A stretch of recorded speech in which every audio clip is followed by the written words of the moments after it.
un signe qui parle beaucoup, hein? Alors, Argent, argent. l'argent, oui. Combien ça coûte? Ça, c'est tabou. Et c'est tabou et souvent on entend autour de soi, on n'a pas assez d'argent. Il Ouais, en faudrait plus. Eh oui, c'est le problème du exactement. siècle. Ou on a des préjugés défavorables par rapport à l'argent.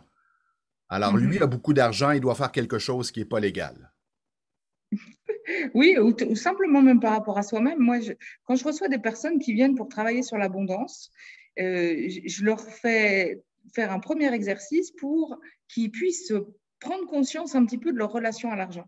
Et très souvent, quelqu'un qui gagne pas bien sa vie, en fait, il y a une croyance comme ça inconsciente où oui, mais si je gagnais bien ma vie, je serais quelqu'un qui a moins de valeur. Ou si je fais payer pour le travail que je fais, ça voudrait dire que je le fais pas pour le plaisir ou par altruisme, par exemple pour les thérapeutes, mais je le fais pour l'argent. Alors il y a tout un tas de blocages comme ça, ou encore pire même. Ah, tiens, en fait, si j'ai de l'argent, c'est dangereux pour moi où je deviendrai une mauvaise personne, J'ai où deux, l'argent c'est sale. ouais, et j'ai deux cas de figure qui sont complètement différents. Un, euh, qui est assez clair, son grand-père, son arrière-grand-père était pauvre, son père était pauvre, et évidemment, il a suivi les mêmes traces. Et dans Mhm. l'autre cas de figure, c'est un client que j'ai eu dont les parents étaient toxicomanes et lui, à 12 ans, il s'est dit, moi, un jour, je vais être riche. Je ne vivrai jamais la pauvreté que je vis Oui, depuis que je suis oui. né. C'est vrai que j'ai des exemples aussi dans ce cas-là. Mais du coup, ils associent quand même l'argent à la réussite, au sentiment de cette départie de leur enfance. Donc, il y a aussi là des croyances finalement. Et si on n'a pas d'argent, bah, on meurt.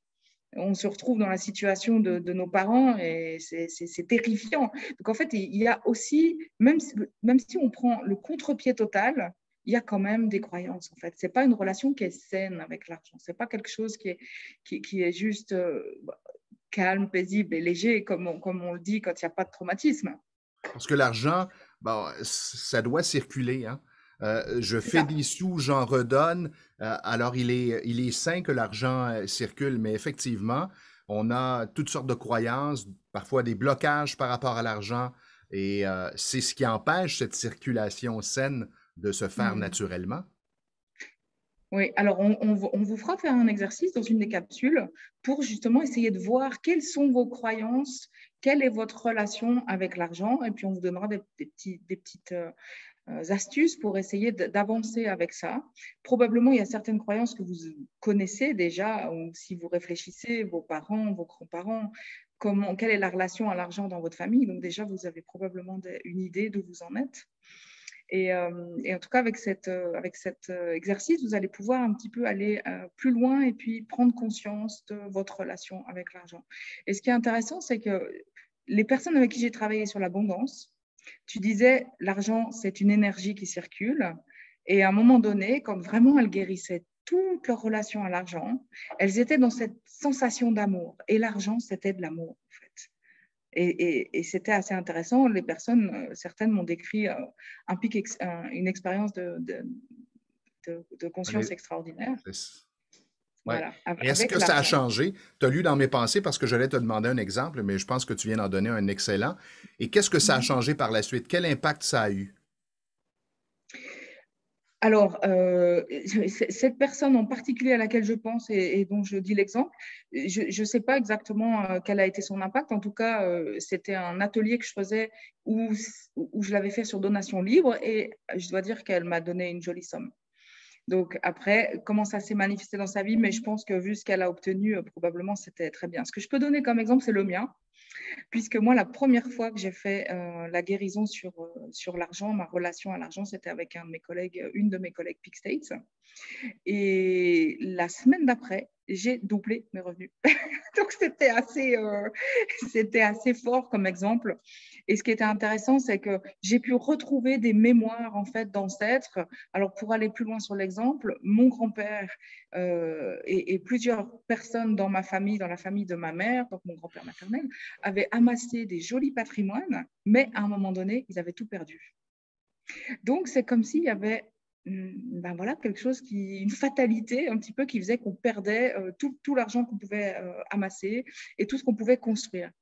Puis en fait, en remontant chez mes ancêtres, je suis tombée sur une ancêtre qui était aristocrate pendant la Révolution française. Je connaissais son histoire comme ça. Et je savais qu'elle avait dû laisser sa particule pour pas se faire guillotiner. Par contre, ce que je ne savais pas et ce que j'ai retrouvé en me connectant à mes émotions, ce que j'ai retrouvé dans la mémoire des ancêtres, c'est que l'argent égale mourir. Hmm. Donc voilà pourquoi toutes ces personnes, au fur et à mesure, perdaient tout ce qu'elles accumulaient, parce que si elles le gardaient, elles allaient mourir en fait. Et c'était très, très, très fort. Il y avait beaucoup d'autres guérisons sur les ancêtres où l'argent est en lien avec la nourriture, en fait. Hein. Je veux dire, dans nos racines, l'argent, c'est ce qui nous permet, en fait, de manger. Hein. Donc, à l'époque, ce n'était pas une histoire d'argent, c'était une histoire de manger, en fait, tout simplement. C'est une histoire de survie, en effet. Mais voilà, c'est très intéressant d'aller voyager dans ces mémoires pour voir un petit peu notre relation et approfondir notre relation à l'argent. Alors, je pense que déjà, vous avez de bonnes pistes et je suis à peu près convaincu que vous avez déjà des flashs, soit de croyances que vous avez, soit d'ancêtres ou en fait votre famille immédiate. Alors, peut-être ce qu'on appelle des traumas générationnels reliés donc à votre famille. Et on vous propose l'exercice dans la capsule suivante, mais juste avant, je vous laisse sur cette réflexion. Si l'argent est une énergie qui circule et que j'ai des blocages en lien avec l'argent, qu'est-ce que vous pensez qui se passe dans votre vie?